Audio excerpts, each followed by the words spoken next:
Welcome to the Bible Forum. I'm Warren Sprouse.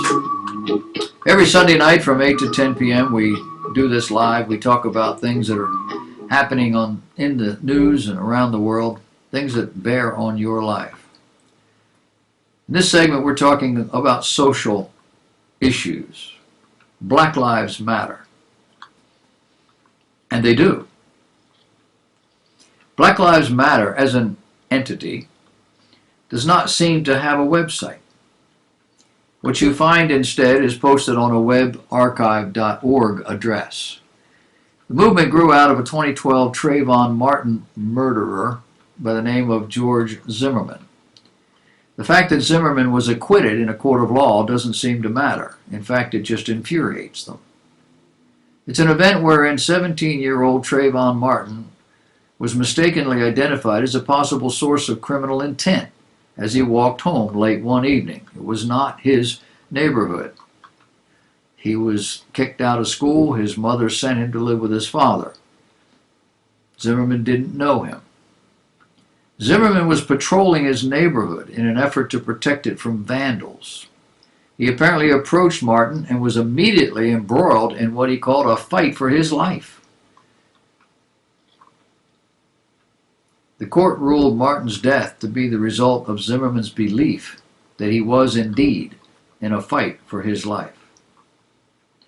In the eyes of black activists, however, the now dead 17-year-old Trayvon has been posthumously placed on trial for his own murder. The organization states, rooted in the experiences of black people in this country who actively resist our dehumanization, Black Lives Matter is a call to action and a response to the virulent anti-black racism that permeates our society. Black Lives Matter is a unique contribution that goes beyond extrajudicial killings of black people by police and vigilantes. In what way?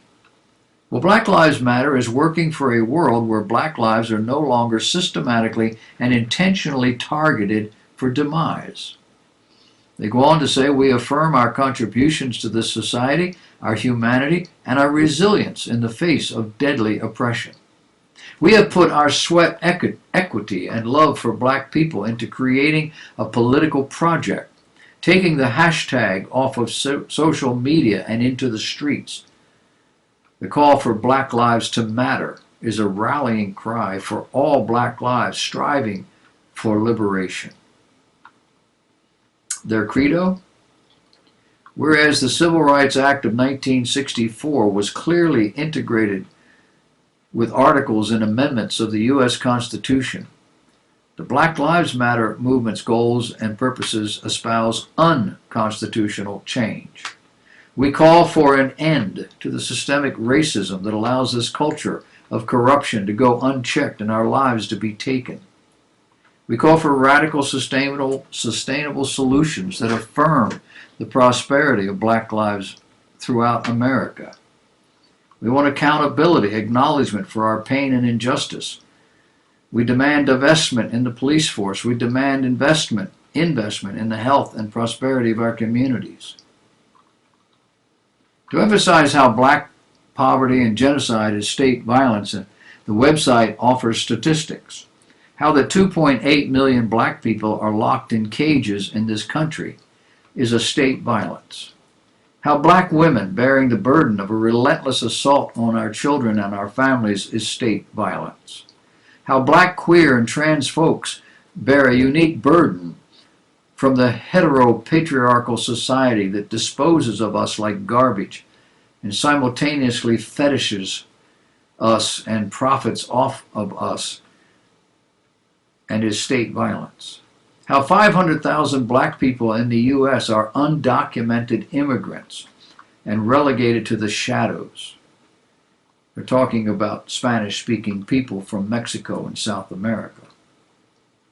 How black girls are used as negotiating chips during times of conflict and war. Now that was a new one for me. I don't know about you. How black folks living with disabilities and different abilities bear the burden of state-sponsored Darwinian experiments. Experiments that attempt to squeeze us into boxes of normality defined by white supremacy And that is state violence. All of that is a convoluted sentence to describe efforts to help people learn how to live decent lives, to help people who have been damaged by poverty and neglect, a form of life now applauded by Black Lives Matter. Black Lives Matter affirms the lives of black, queer, and trans folks, disabled folks, black undocumented folks, folks with records, women, all black lives along the gender spectrum.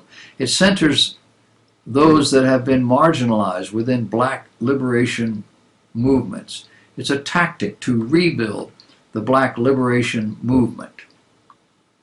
Keep in mind the black liberation movement is a violent, militaristic organization intent on creating chaos and strife in an effort to somehow benefit from the turmoil, usually as cities seek to find some sort of peace. Black Lives Matter is a call on black people to love black, live black, buy black, keeping straight cis black men in the front of the movement while our sisters, queer and trans and disabled folks take up roles in the background or not at all. Cis black men is a phrase identifying a man or a boy who is comfortable identifying as what they were assigned at birth.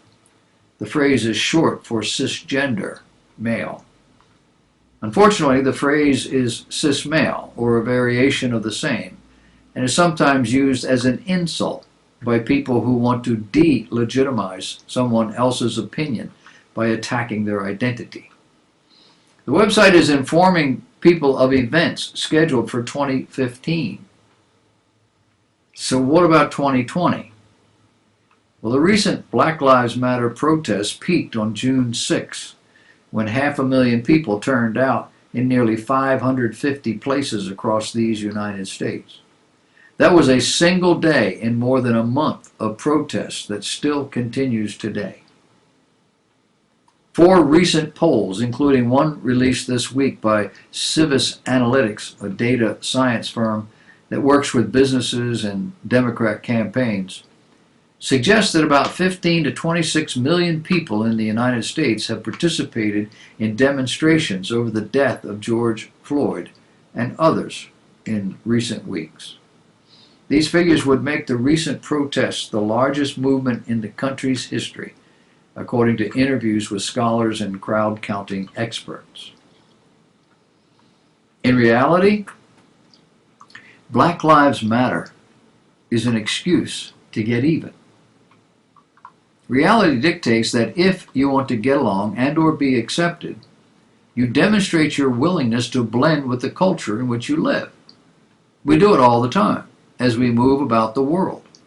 Millions of black, yellow, red people have come here to this country and been successful doing just that.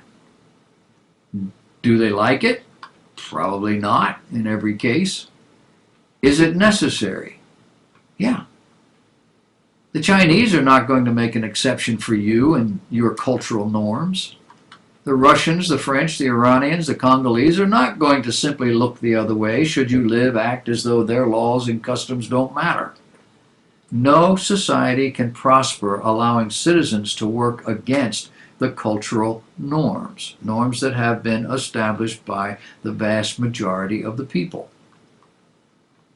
The various sexually oriented groups are working in the same manner.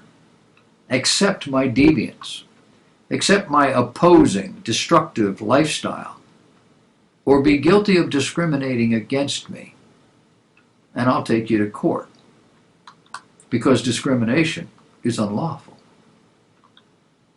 Except that we all discriminate in one way or another, looking down upon those who are not like us, not in hateful ways, but in cultural ways.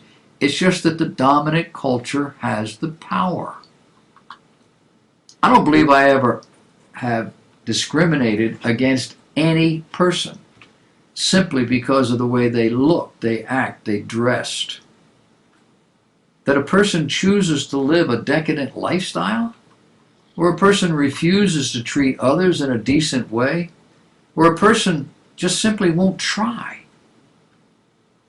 These may be reason enough to avoid an intimate relationship with that person.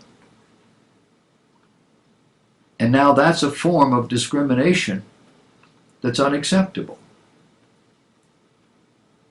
But as long as people have been on the planet, it was a good form of discrimination, a necessary form of discrimination. You see, we all discriminate.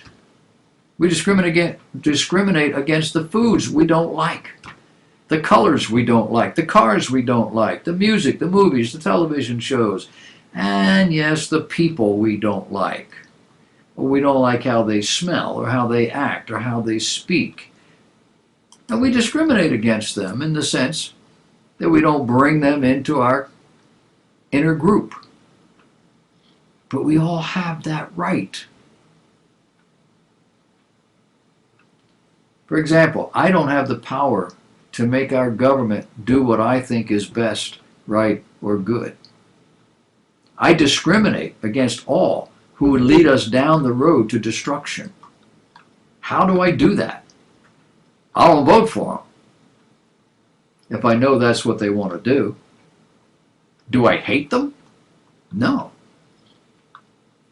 In theory, I loved them.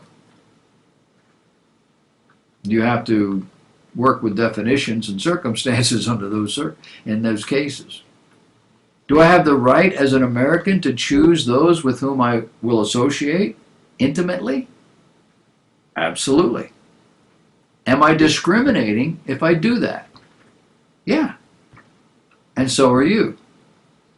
What these folks want is for you to accept them the way they are, to embrace their value system as being equally right and good, and to recognize your sin of discrimination if you don't, and give them something they refuse to earn: your respect.